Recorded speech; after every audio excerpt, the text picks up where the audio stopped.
میں چاہتا ہوں کہ سوشل اور سماجی اور پولیٹیکل اس میدان کے اندر بھی جو ہمارے علماء کی ایک سیرت تھی اس کو بھی ہم ہائی لائٹ کریں. اگین وہی امام خمینی سے پہلے کا زمانہ, اس زمانے کا تو ہمیں پتہ ہے کہ امام خمینی, رہبر آیت اللہ سیستانی اور یہ بزرگان الحمدللہ ایک فعال کردار ادا کر رہے ہیں, اور اسی طرح اہل سنت کی کچھ شخصیات. ہم چاہ یہ رہے ہیں کہ امام زمانہ علیہ السلام عجل اللہ تعالیٰ فرج شریف کی غیبت سے متصل اور ادھر کا سفر طے کریں امام خمینی تک. میں چونکہ غیبت سے لے کر ابھی تک کا میں نے آپ کو عرض کیا کہ یہ ایک سیرت قائم رہی ہے اس کے اندر, تو وہ آپ کی خدمت میں بیان کرے چونکہ علمی حوالے سے جو ہے. میں چونکہ وقت کے دامن میں گنجائش کم ہے, میں فقط ایک مورد آپ کی خدمت میں ذکر کرتا ہوں, اور وہ مورد بہت بڑا ایک مورد ہے جناب مرزا شیرازی, کہ جس کو کون نہیں جانتا. اور حوزہ علمیہ جو تشیع کا ہے, چاہے وہ نجف میں ہو, چاہے وہ قم میں ہو, چاہے وہ اصفہان میں ہو, چاہے وہ پاکستان میں ہو, چاہے ہندوستان میں ہو, مرزا شیرازی کو سب جانتے ہیں. اور مرزا شیرازی وہ شخصیت ہے کہ جنہوں نے حرمت تمباکو کا فتویٰ دیا تھا. جی, مرزا شیرازی بزرگ کے نام سے ان کو ایک ٹائٹل دیا یعنی انگریزوں کی حکومت کو چیلنج دیا تھا اور ان کو یہاں سے ناکام بھیجا تھا. یہ بہت بڑا ان کا ایک کارنامہ ہے. جب ہم ان کی زندگی میں جاتے ہیں تو ہمیں نظر آتا ہے کہ بالکل آپ والی بات کہ اجتماعی اور معاشرتی طور پر یہ ہمیں مختلف اقدامات کرتے ہوئے نظر آتے ہیں کہ کسی طریقے سے شیعہ اور سنی جو ہیں متحد ہو جائیں. اس کی چند مثالیں آپ کی خدمت میں پیش کرتا ہوں. جب جناب مرزا شیرازی نے دیکھا کہ سامرہ کے اندر شیعہ سنی آپس میں لڑ رہے ہیں, تو جناب مرزا شیرازی نے اپنا جہاں وہ رہ رہے تھے وہ علاقہ چھوڑا اور جا کر سامرہ میں بس گئے. وہاں جا کر انہوں نے زندگی کرنا شروع کر دی, اور اس وجہ سے گئے تاکہ ان کے درمیان وحدت ایجاد کر سکیں, ان کی لڑائیوں کو کم کر سکیں, ان کو ساتھ ایک بٹھا سکیں. ایک قدم جو سب سے بڑا انہوں نے اٹھایا, کئی بڑے قدم ہیں, مثلا ایک قدم اٹھایا کہ میں اس کو فوکس کر کے بیان کرنا چاہتا ہوں, وہ یہ کہ جیسے ہی یہ وہاں جاتے ہیں اہل سنت کی مختلف انداز میں مدد کرنا شروع کی انہوں نے. اور سب سے بڑی مدد انہوں نے یہ کی, وہ مدرسہ بنانا چاہ رہے تھے تو جناب مرزا شیرازی نے مدد کی ان کی. یعنی اہل سنت مدرسہ بنانا چاہتے ہیں, جناب مرزا شیرازی ان کی مدد کرتے ہیں کہ آپ مدرسہ بناؤ یہاں پر, میں آپ کو سپورٹ کرتا ہوں. مرزا شیرازی وہ بزرگ شخصیت ہے کہ صاحب کفایہ, کہ جس کی اصول پڑھے بغیر جو مجتہد نہیں بنتا, تو وہ ان کے شاگرد ہیں. اور حوزہ علم قم کو تاسیس کرنے والی شخصیات جو ہیں وہ مثلا ان کے شاگرد قرار پاتی ہیں, اور بہت بڑی شخصیت ہے. پھر اس کے بعد جو ایک قدم انہوں نے اٹھایا وہ کیا کہ علماء اہل سنت کو, ان کے طلاب کو جو ہے وہ شہریہ دینا شروع کر دیا. شہریہ کی ایک اصطلاح ہے, یعنی ایک شیعہ فقیہ وہ شہریہ دے رہے ہیں اہل سنت کے طلاب کو, کہ جو عقائد میں ان کے عقیدے مختلف ہیں, فقہ میں ان کی فقہ مختلف ہے بہت ساری جگہوں پر, یعنی مشترکات بھی ہیں یقیناً, لیکن بہت ساری جگہوں پر ان کی فقہ مختلف ہے. اور شہریہ کون دے رہے ہیں؟ مرزا شیرازی, کہ جو مرجع ہیں, ہاں مرجع ہیں, شیعہ فقیہ ہیں, وہ آ کر جو ہے. اور شہریہ یعنی سٹائپنڈ, جس کو پاکستان میں وظیفہ کہتے ہیں, کیونکہ ہاں یہ چونکہ مدرسوں کے اندر یہ ایک سیرت رائج ہے, اور بہت اچھی سیرت رائج ہے کہ ان کے مالیات کو جو ہے وہ سپورٹ کیا جاتا ہے کہ یہ فقط پڑھیں, ان کو جو ہے وہ مالی اعتبار سے کوئی مشکل پیش نہ آئے, تو اس کو شہریہ کے عنوان سے جو ہے وہ یاد کیا جاتا ہے. تو ہم دیکھتے ہیں کہ یہ کام بہت بڑا ہے. آج کتنی ظرفیت چاہیے کہ وہ شخص کے جو عقائد میں آپ سے مختلف چیز میں اس کے باور, اس کے اعتقادات مختلف ہیں آپ سے, یعنی وہ کسی کو خلیفہ مانتا ہے, آپ کسی اور کو خلیفہ مانتے ہیں بلا فصل, اور آپ جانتے ہیں کہ یہ لیکن آپ کے اندر اتنی ظرفیت ہے اور اتنا بڑا سکوپ ہے, آپ کا ویژن اتنا بڑا ہے کہ آپ اس کو بھی جو ہے وہ شہریہ بھی دیتے ہیں, اور اس کو بھی کنٹین کرتے ہیں, اور اس کو سپورٹ کرتے ہیں کہ علمی کام کر سکے. آج اگر کوئی امام خمینی جیسی شخصیت, رہبر معظم جیسی شخصیت اگر امت کا باپ بن کر سوچ رہی ہے, اور وہ اپنی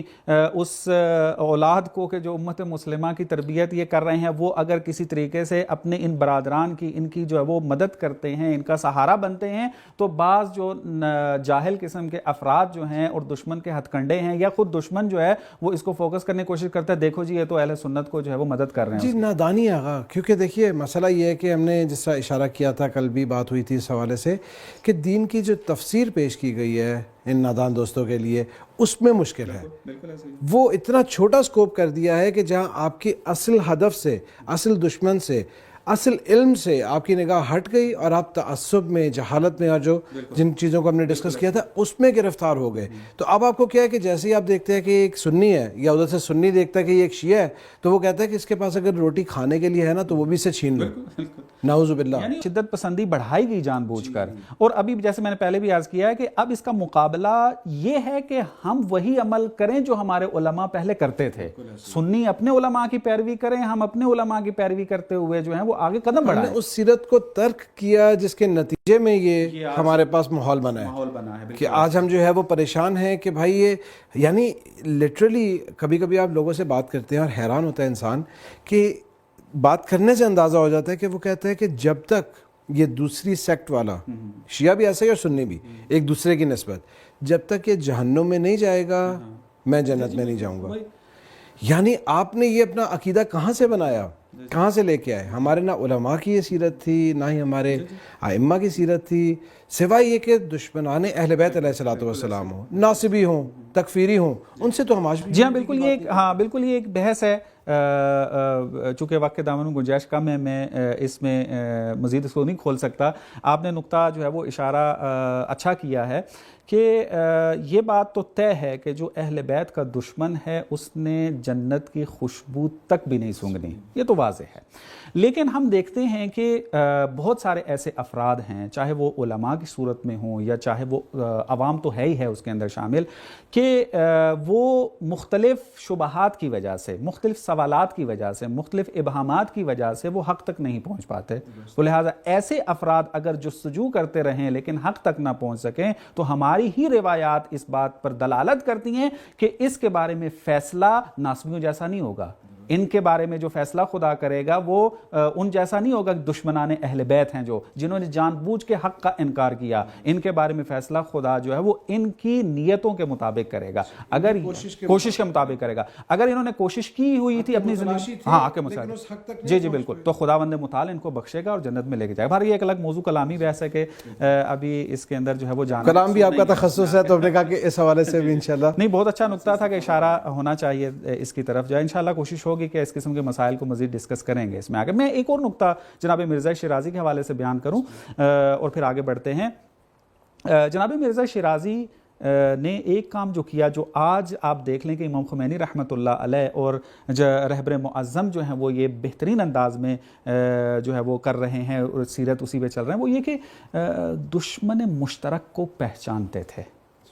دیکھیں ابھی دشمن مشترک کو پہچان کر پھر کیا ہوتا ہے, اپنے جھگڑوں کو, دو بھائی اگر آپس میں لڑ رہے ہوں اور تیسرا ایک دشمن ہو جو دونوں کا دشمن ہو اور وہ ان کو ختم کرنا چاہتا ہو, تو اگر کسی کو ایک بھائی اگر پہچان لیتا ہے کہ وہ ہم دونوں کو ختم کرنا چاہتا ہے تو وہ فائدہ اٹھائے گا ہمارے اس جھگڑے سے, تو یہ بھائی جو سمجھ گیا ہے وہ اس کے مقابلے میں جائے گا, اس سے جو ہے وہ ہٹ جائے گا, اگرچہ وہ اس کی توہین ہی کیوں نہ کرتا رہے. وہ کہے گا ابھی ہمارا تمہارے ساتھ کوئی سروکار نہیں, پہلے میں نابود ہو جائیں گے اس میں. بالکل ایسا ہی ہے. تو اسی طریقے سے جناب مرزا شیرازی چونکہ دشمن مشترک کو پہچان چکے تھے اپنے دور کے اندر کہ یہ انگریزوں کی حکومت ہے کہ جو اس وقت ڈیوائیڈ اینڈ رول کے قانون پر چل کر جو ہے وہ امت مسلمہ کو تفرقے میں مبتلا کر رہی ہے. جب ہم دیکھتے ہیں دولت عثمانی کہ جو اہل سنت کی حکومت تھی اور ان کے جو والی تھا حسن پاشا, وہ مرزا شیرازی کو ملنے کے لیے درخواست کرتا ہے اور مرزا شیرازی انکار کر دیتے ہیں کہ میرے پاس ٹائم نہیں ہے, میں نہیں مل سکتا آپ کو. وہ ناراض ہو جاتا ہے, ناراض ہو کر اس نے فتنہ کرنا شروع کر دیا اور شیعہ سنی کو لڑانا شروع کر دیا اور یہ فتنہ جو ہے وہ بغداد تک پہنچ گیا. تو انگریزوں نے دیکھا کہ اب یہ بہت بڑا مقام ہے, اب ہم آتے ہیں شیعوں کے حمایت میں آ کر تظاہرات, چونکہ شیعہ بالآخر تظاہرات تو کر رہے تھے, مخالفت میں بول رہے تھے, یعنی شیعوں کو استعمال کر کے کہ یہ مل گئے شیعوں کے ساتھ ان کے تظاہرات کے اندر, اور مگر مشق آنسو جو ہے وہ بہانے لگ گئے اور پھر مرزا شیرازی تک اپروچ کرنے کی کوشش کی. یعنی شیعہ جو مظاہرے کر رہے تھے اس کے اندر آ کے یہ انگریز انہوں نے دیکھا کہ یہ موقع اچھا ہے کہ یہ شیعہ سنی میں لڑائیں اور دولت عثمانی کو ختم کریں آ کر. ٹھیک ہے, تو اب یہ اپروچ کرتے ہیں مرزا شیرازی کو, لیکن مرزا شیرازی بھانپے ہوئے تھے کہ انگریز اگر میری مدد کر رہا ہے اس کا فائدہ مفاد جو ہے وہ کچھ اور ہے, میری مدد ہے. اب ٹھیک ہے حسن پاشا نے ہمارے ساتھ غلطی کی ہے, دولت عثمانیہ ہمارے ساتھ ٹھیک نہیں ہے, لیکن میں تمہیں استفادہ نہیں کرنے دوں گا, یہ ہم آپس کا جھگڑا ہے, ہم خود حل کر لیں گے آگے. بصیرت دیکھیے آپ, کتنی خوبصورت بصیرت کہ ائمہ کی اس میں جھلک نظر آتی ہے کہ ائمہ بھی جب دیکھ رہے ہیں کہ جب ہمارے دشمن ہمارے خلاف حملہ کر رہے ہیں اور دوسری طرف سے کفار اور مشرکین وہ اسلام کو جڑ سے اکھاڑنا چاہتے ہیں, تو ائمہ نے کیا کیا؟ علی علیہ السلام اپنی تلوار نے. بالکل ایسے. اب میں خطاب کروں گا ان جاہل سنی اور شیعہ خطیبوں کو, افراد کو, کہ جو آ کر چھوٹے چھوٹے مسائل کو ہوا دے کر مشترک دشمن سے غفلت کرواتے ہیں لوگوں کو. یعنی ظاہری بات, جب ہم مشترک دشمن سے لوگوں کو غافل کر دیں گے اور آپس کے چھوٹے چھوٹے مسائل میں جھگڑا ڈال دیں گے, دشمن تو آپ پوری امت کو ختم کر دے گا. انگلش کی اس کی ایک بہت اچھی وہ ایک فریز ہے, پک یور بیٹلز, کہ اپنی جو تم نے جنگیں لڑنی ہے نا اس میں چوز کرو. یہ نہیں ہے کہ تم ہر جگہ پہ جنگ لڑ سکتے ہو, کس محاذ پہ جنگ لڑنا ہے تم نے وہ چوز کرو. جب دشمن سے بالکل عاقل انسان یہ طے کرتا ہے کہ پہلے مشترک دشمن کو لڑیں, آپس کا جھگڑا ہم حل کر لیں گے. اور زیادہ جھگڑا علمی ہے ہمارا تو سیاسی جھگڑا ہی نہیں ہے اس معنی میں کہ تلواریں اٹھا لیں فلانا ہوگا. علم سے یہ چیزیں حل ہو سکتی ہیں جیسے پہلے جو ہے وہ عرض کیا ہے. تو مرزا شیرازی کی اگر فقط زندگی کو ہی مطالعہ کرنا شروع کر دیں ہمارے وہ بعض جاہل خطیب تشیع کے, کہ وہ مرزا شیرازی ہی کی زندگی کا مطالعہ کریں تو ان کو پتہ چل جائے گا کہ آج کیا ہو رہا ہے. اگر مرزا شیرازی جو ہے وہ تقریباً کتنی, میرا خیال ہے کہ 80-100 سال پہلے کی بات ہوگی. یہ 1856 کے اندر ان کی زندگی کرتے رہے, اس وقت یہ فوت ہوئے تھے. تو تقریباً بہت پرانی بات نہیں ہے اس میں. جی اور متصل ہیں. یعنی آپ دیکھیں ان کے شاگرد صاحب کفایہ ہیں, پھر جو ہے وہ ایران کے بہت سارے علماء ہیں, نجف کے بہت سارے علماء ہیں. یہ سیرت جو ہے وہ پھر آگے ان علماء میں چلی ہے.